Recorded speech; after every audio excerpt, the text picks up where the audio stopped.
a great day, I'm feeling good. Oh, the possibilities of what I could. What happens when a blind man, a woman of color, and a child of immigrants get together to discuss how diversity, inclusion, and equity affect your business? I'm moving fast. Oh, I'm optimistic. Hi everybody, welcome to the Choose Inclusion podcast. I'm UB and I am the Latino white guy of the group.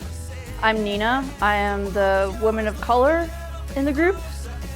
And I'm Mike. I'm the blind guy. Fantastic. Hello, everybody. This is Mike Hess. Welcome back to Choose Inclusion. And I am especially stoked today to talk with our second of three parts of our 30th anniversary for the Americans with Disabilities Act series. And as always, I am here with my amazing co-hosts, Ubaldo and Nina. Say hello, guys. Hello, everyone. Hey, team. And today our special guest is Mr. Jim Lebrecht, who is co-producer and co-director of an absolutely amazing documentary called Crip Camp. Jim, thank you so much for honoring us with your presence today. Thank you. And how are you doing? Oh, well, thank you for inviting me to join you. I'm doing really well today. I'm calling in from Oakland, California, and it happens to be a beautiful sunny day. So I'm grateful for that. Jim, thank you again for joining us. And please give us a little bit of history on the evolution of the documentary Crip Camp, please. Well, I'd be happy to do so. I've been working in audio post-production for my whole career in theater, and then moved into film. And I've been working in documentary film for well over 25 years. But as a lowly sound mixer and sound designer and not a director, I co-directed and co-produced Crip Camp with a wonderful filmmaker, Nicole Noonan. And Nicole and I have been friends. I've been her sound designer on 3 of her previous feature-length documentaries. And as she was wrapping up her last film, which was called The Revolutionary Optimists, she and I went out for lunch and we're catching up. And, I hadn't really seen a film that I thought was really a great film that really looked at our community, the disability community. Certainly not one that I thought was really going to shift perceptions on disabilities.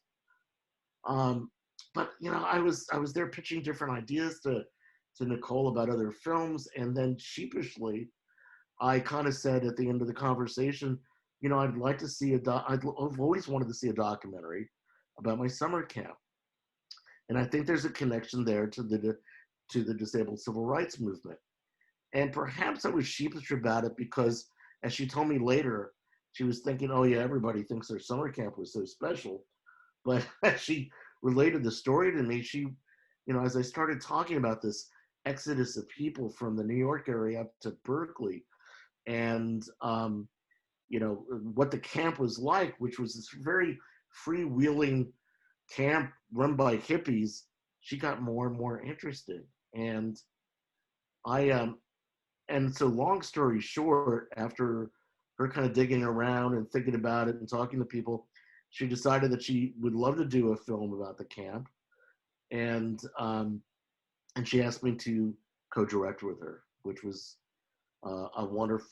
really a wonderful offer, which really, I think, was a smart decision, because the two of us working together side by side, I think, our collaboration really yielded what has turned out to be a really, really good film. I think one of the things that I absolutely loved about Crip Camp was that, as a person who's worked in social justice for a while, I feel like, in the American school system, you learn about the civil rights movement, you learn about MLK, you learn about, at least some part of Black history, but you never really learn about other civil rights movements, like, rights for people with disabilities. And, the documentary starts off talking about kind of the camp, but the story evolves into an incredible historical lesson about the fight for rights for people with disabilities and like the unique challenges that faced and kind of the history that's been completely covered up in a way, you know, for most Americans. I mean, what kind of reaction have you seen from people since the documentary's come out about that? Well, I have to say that we very consciously chose to tell a very specific story. And as I'm sure you're aware, there are many stories around our community that have not been told yet or have been very much underrepresented. But we wanted to track the folks from Camp Jeanette, including Judy Heumann and others, kind of across their lives and their connection to the passage of the HEW 504 regulations and the continuing struggle that resulted in the passage of the Americans with Disabilities Act. But I think the thing that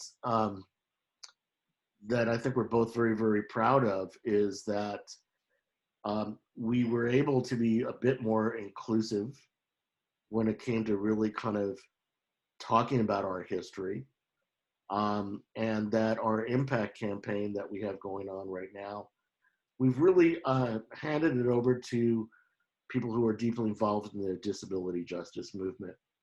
And one of the crowning parts of our impact campaign has been a series of Sunday afternoon webinars, which we're calling, a virtual Crip camp. And we've been able to talk about so many different topics, from, self-care and the history of African Americans in the disability rights movement, talking about sex and sexuality. And, we had one just last week that was like, I effed up, now what do I do? And it's been a great coming together. We have over 9,000 people that have signed up for these Zoom seminars. And, in general, I think the impact of the film has been just wonderful. We hear from people throughout the world, and people are finding community. And when we were making the film, I think that the absolute key word that we always kept in our minds was community. Yeah, that's so freaking cool. And one of the things we always talk about is how how technology really is kind of the great equalizer. And I love that now, after telling the story of the original camp, you have the ability to bring so many more people into that community and give kids who were who are your age, are your age now that you were when you went to the camp, the ability to connect. Because it was like you said, inclusion. And that's, obviously that's kind of what we're focused on this program. And you just saw that, you could kind of feel it from watching the first parts of the film. And by the way, I love that, man, how you had all that footage. I love it. Just seeing the original footage of the camp, you could just feel it. And that's, I wish you could, you bottled it up, and now it's being used to, I hope, create inclusion across so many other communities. But yeah, how have you seen technology? Did you know like now was the right time to make this documentary? Well, well, first off, we started this about 5 years ago, or it was like 5 years between kind of this initial launch and our premiere at Sundance in January of this year. There's so many things about technology and how we all use it that have changed over the years. When you think about, one of the stories in the film is how Judy Heumann, who had started Disabled in Action in New York, organized blocking an intersection in Manhattan and basically shutting down the island by this traffic jam that they caused. There was no internet. There was no accessible transportation.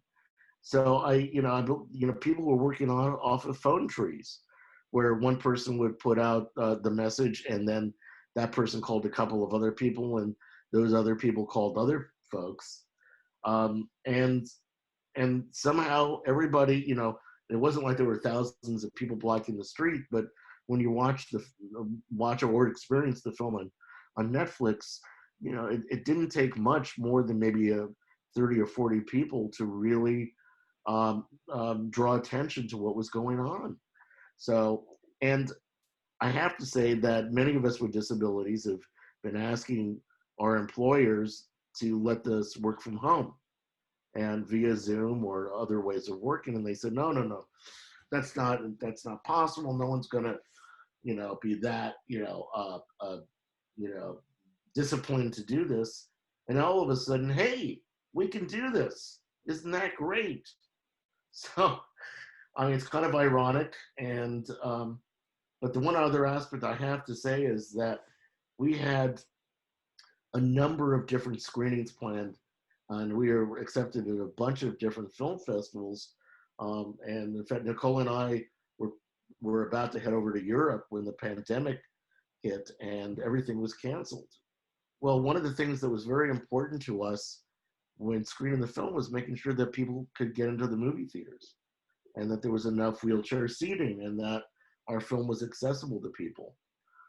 Now, being able to watch it on Netflix, we don't have to worry about how many wheelchairs can get into the theater, and that the accessibility features of Crip Camp are pretty good. We've got audio descriptions and captioning in more languages than they've ever done before. And there's even a script that people who are deafblind can download from the Netflix website so they can experience the film as well. I so blind myself, and I love the AD. I've watched the documentary a couple of times, and I got to tell you, like I've cried both times watching this, because and this time I was watching it with my son, and and he reaches over to me and he's like, "Dad, it's okay." And then I'm like, "No, there are so many messages in this, Jim, that resonate, that we've felt from a people with disabilities community, that it's the word community is critical." And so thank you. I mean, I wish, there's no way I can thank you enough for putting that message out there, that building a community around people with disabilities, because one of the things I talk about from my day job is, again, how much of an untapped resource professionals with disabilities truly are out there. And yes, now that, with the atrocities of George Floyd and the pandemic, I believe now is the perfect time for professionals with disabilities to truly be a viable talent resource.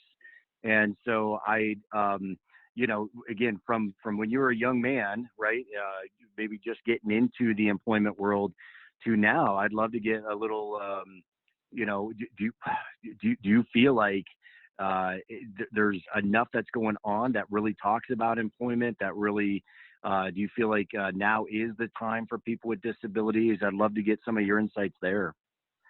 Well, certainly as a wheelchair user, the passage of the 504 regulations and the ADA started opening up doors for me that were really closed in the past. And one of the examples, we talk about in Crip Camp was that I started off my career at the Berkeley Repertory Theater. Now, fortunately for me, I was born with spina bifida, never been able to walk. My parents never moved out of the split level house, and saw no reason why I shouldn't share the upstairs of the house with, the 2 bedrooms upstairs, one for my sister, one for myself. So I was climbing up and down 3 flights of stairs every day. So going to work in theater, I was able to move around the theaters that were not accessible. But when the Berkeley Rep opened up their new, at the time, 40 years ago, new theater in downtown Berkeley, it was accessible. There were ramps, there was an elevator, and it made a big difference. But, before that, and still dealing with a lot of old theaters, there was one job in which I had to drive somewhere and show them that I could crawl up a flight of stairs. And in that job, I left one wheelchair downstairs and my spare chair upstairs so that I could work at this theater. Things have changed for the better. And in reality, in the world of filmmaking, it used to be, audio post-production, and And film editing used to involve a lot more physical labor because we had these big reels of film that we were editing together and such. And now everything is done in front of a computer, which makes it a lot just a lot easier for folks to do their job, and it doesn't call for so much physical endurance or dexterity before that we needed before. I will say that to your point, um, I'm a co-founder of a group called Forward Doc, which stands for Filmmakers with Disabilities Documentary, and we have about 100 members in this group now, and we're starting to really see our impact in joining with other groups working in the documentary film world to really talk about, the issues around disability that are rather particular. And one of them that I feel is really important is that one cannot measure a person's value by their endurance, and or their ability to pick up a 20-pound box, and that is no measure of their commitment to doing this work. And by having these old kind of filters, we're not allowing people into the business that would be a benefit to everybody to have included. Jim, I think like one of the powerful experiences of Crip Camp is kind of the emotional connection audiences make when they're watching it. I mean, it's a great movie, not just from the kind of human touch standpoint, but then there's the historical standpoint. There's the kind of the cultural standpoint. There's just so many different angles on this. What was your favorite part about making this film that took you 5 years to make? I think that, I don't remember exactly what the scene was, but I remember coming into the editing room one day, a little bit later in the day, and Nicole had been working with our editor, and I watched a scene they put together, and it was kind of started tearing up, and I kind of going, maybe people will finally understand. And, I'm not clear about what that exactly was, but I think that maybe the emotional content that you're feeling, Mike, and that I've heard from so many other people was, is that finally there's something out there that really talks about the discrimination and talks about how we've been perceived, and that is a compelling story around how we should be regarding everyone, not just simply people with disabilities, but anybody else that we other. So, we got early on, I saw a message on Facebook, and somebody said, for the first time in my life, I feel knowable. And that's a really low bar, and it really touched me very, very deeply that, we have something that, with this film, that maybe talks about our experience in a way that cannot be achieved from looking from the outside, but was only possible by us looking from the inside. What do you feel like can be accomplished even more now? Like, the film's out there, these reactions are coming in from all over the world. The story is being told. Like, what, in your mind, using that momentum, like, what's the next step? What change can come from this that we haven't seen yet? Well, we're starting to get some anecdotal information that there are some politicians that have seen the film and are kind of reconsidering what their organizations or their policies have been. And that happened very quickly after Sundance, where a group of they get at Sundance, the local Utah politicians and folks get to choose a film, and they chose Crip Camp. And we heard that one person said, who works, is on the county-wide level, says, I'm going to go back and relook at what we're doing. I don't think we are addressing the needs of people with disabilities. So I think the most important thing is that conversations are happening, that people are taking a look at their bias and the stigma around disability and talking about it, and looking at what they doing their own lives, whether they're policymakers or whether they're just folks hanging out talking. So I mean, I think what needs to still happen. I'd like to be able to get on an airplane and sit in my wheelchair so that I don't risk having it damaged. And I'd like to be able to use a bathroom on an airplane. That would be really novel. And I think that our fight for healthcare and support that allows us to live in our homes is essential. And the lack of support for us to do more than maybe sit up in bed, if we're lucky even to have that, is a real shame in our society. I could go on, but yeah.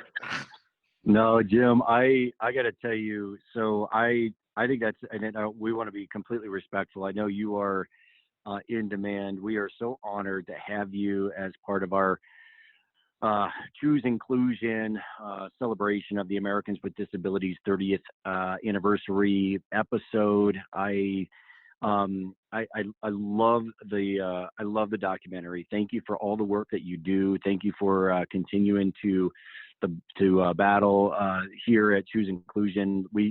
We're all about how organizations can again become more inclusive, and that's with all people. It really is. And so thank you for what you do and how you do it. It's very meaningful. Ubaldo, Nina, thank you guys so much for honoring me today and being part of this episode as well. Well, on behalf of myself and Nicole Noonan, I just want to say thank you so much for inviting us to talk on and me to talk on your podcast. And I just wish you all the best and keep fighting. We will. Thank you, Jim, so much. Yeah, thank you. We really appreciate it. Thank you, audience. As always, check out chooseinclusion.com. And, as Mike said in the intro, this is the second in a 3-part series honoring the 30th anniversary of the ADA. So stay tuned for more, and we'll check y'all later. Take care, everybody. Thanks for listening to the Choose Inclusion podcast. Make sure to subscribe to us on Apple Podcasts and Spotify. And you can see closed captioning for this podcast on our YouTube channel. You can find us online on our website, chooseinclusion.com, and contact us on Twitter @ChooseInclusion.